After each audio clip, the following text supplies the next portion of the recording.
Hello friends, अगर आप BEd में एडमिशन ले चुके हैं या एडमिशन लेने वाले हैं तो आज की इस वीडियो को बिल्कुल भी मिस मत करिएगा। काउंसलिंग के बाद आपको कॉलेज अलॉटमेंट लेटर मिल जाता है। आपको ये लेटर लेकर के 3 दिन के भीतर जो भी कॉलेज आपको अलॉट किया जाता है उसमें विजिट करना होता है। लेकिन कॉलेज विजिट करने से पहले आपको कुछ बातें जानना बहुत ज़रूरी हो जाता है, क्योंकि अदरवाइज आपको बाद में परेशानी जो है वो उठानी पड़ती है। इसी के साथ साथ आज मैं कुछ अंदर की बातें आपको बताने वाला हूं जो गारंटी लेता हूं पूरे यूट्यूब पर आपको कोई नहीं बताएगा, और 18 डॉक्यूमेंट्स की कंप्लीट लिस्ट आपको प्रोवाइड कराने वाला हूं जो कि कॉलेज में आपको डॉक्यूमेंट्स जो है वो सबमिट करने पड़ते हैं। एक बात और, ये कोई मैं हवाई नहीं कर रहा, आप खुद देखेंगे ये मेरा खुद का कॉलेज अलॉटमेंट लेटर है। मैंने खुद बीएड 2020 बैच से किया है और एक एक स्टेप से मैं खुद गुजरा हूं, तो सारी जो है अपडेट आपको बिल्कुल ऑथेंटिक तौर पर मिलने वाली है। तो आप लोग इस वीडियो में लास्ट तक जरूर बने रहिएगा, और चैनल पर नया तो चैनल को भी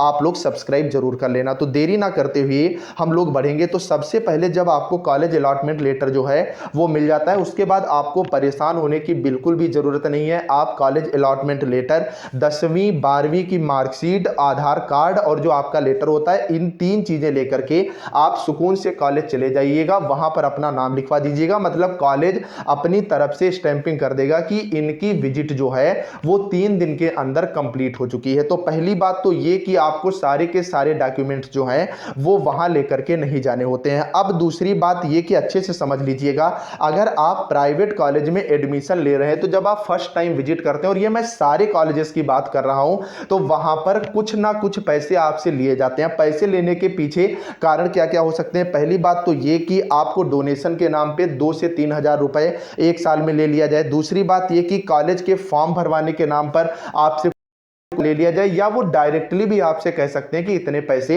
आप सबमिट करिए। वो पैसा आपको सबमिट करना ही करना होगा। तो मैं स्पष्ट रूप से आपसे कह रहा हूं कि अगर आप किसी प्राइवेट कॉलेज में एडमिशन लेने जा रहे हैं तो कम से कम 3 से 4 हजार रुपए जेब में जरूर डाल करके ले जाइएगा, अदरवाइज आपको कॉलेज से वापस आना पड़ेगा। और आप में से कोई अगर कॉलेज विजिट कर चुका है तो आप लोग भी कमेंट करके जरूर बताइएगा। अब हम लोग बात करेंगे नंबर 2 पर कि कौन कौन से डॉक्यूमेंट्स की जरूरत पड़ती है। तो आप अच्छे से समझ लीजिएगा। बाकी ये डॉक्यूमेंट्स की लिस्ट मैं टेलीग्राम ग्रुप पर भी डलवा दूंगा, वहां से भी आप ले सकते हैं। तो पहली बात तो ये कि ये डॉक्यूमेंट्स आपको वो लोग खुद बता देंगे जब आप कॉलेज विजिट करेंगे। 3 डॉक्यूमेंट्स लेकर के जो मैंने बताए हैं, हाई स्कूल, इंटर और आधार कार्ड के साथ साथ ये जो आपका कॉलेज अलॉटमेंट लेटर, कि आप 10 दिन के अंदर या 15 दिन के अंदर आप सारे के सारे डॉक्यूमेंट्स जो है वो सबमिट करवा दे। तो आपके पास डॉक्यूमेंट्स में ओरिजिनल कॉपी तो होनी चाहिए, उससे वो वहां पर चेक करेंगे। और 3 सेट आपके पास सेल्फ अटेस्टेड जो है वो होने चाहिए, मतलब फोटोकॉपी होनी आवश्यक है। और ये सारे डॉक्यूमेंट्स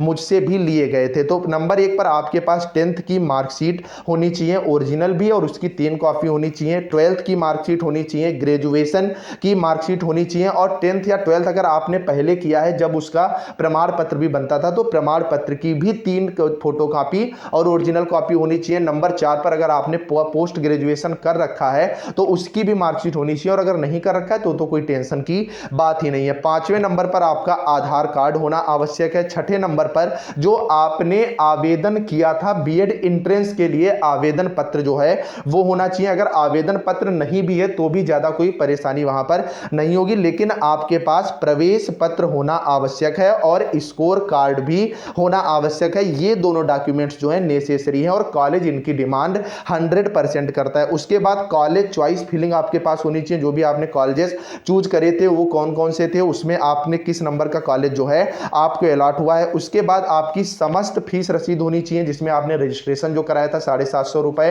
वो जो इस बार 650 हो गया था। इसी के साथ साथ 5000 रुपए जो शुरुआती फीस आपकी है, एडवांस फीस, और बाद में जो फीस गई 46,000, उसकी रसीद, मतलब कुल मिलाकर के तीनों रसीद आपके पास होनी चाहिए। अगर आप जर्नल के अलावा किसी अदर कैटेगरी से हैं तो जाति प्रमाण पत्र आपके पास होना आवश्यक है। उसके बाद माइग्रेशन सर्टिफिकेट भी होना आवश्यक आवश्यक है। माइग्रेशन कैसे बनेगा, आप किसी भी ऑनलाइन सेंटर वाली दुकान पर जाओगे, वो आपका माइग्रेशन निकाल करके दे देगा, बिल्कुल भी टेंशन ना लें। 13वें नंबर पर आपके पास टीसी होनी आवश्यक है, मतलब ट्रांसफर सर्टिफिकेट होना आवश्यक है। जहां से भी आपने ग्रेजुएशन किया है या पोस्ट ग्रेजुएशन किया है, जो अंतिम आपने पढ़ाई की है, वहां से आपको जो है स्थानांतरण प्रमाण पत्र लाना ही होगा। 14वें नंबर पर स्वास्थ्य प्रमाण पत्र जो है वो भी होना आपके पास आवश्यक है, और स्वास्थ्य प्रमाण पत्र आपके जिले के सरकारी अस्पताल से ही बनेगा। फिलहाल आप सर्च कर सकते हैं, डिस्क्रिप्शन में मैं वीडियो दे दे रहा हूं, आप लोग देख सकते हैं मेरा लाइव कि मैंने कैसे स्वास्थ्य प्रमाण पत्र बनवाया था। 15 नवंबर पर आपका नैड प्रमाण पत्र भी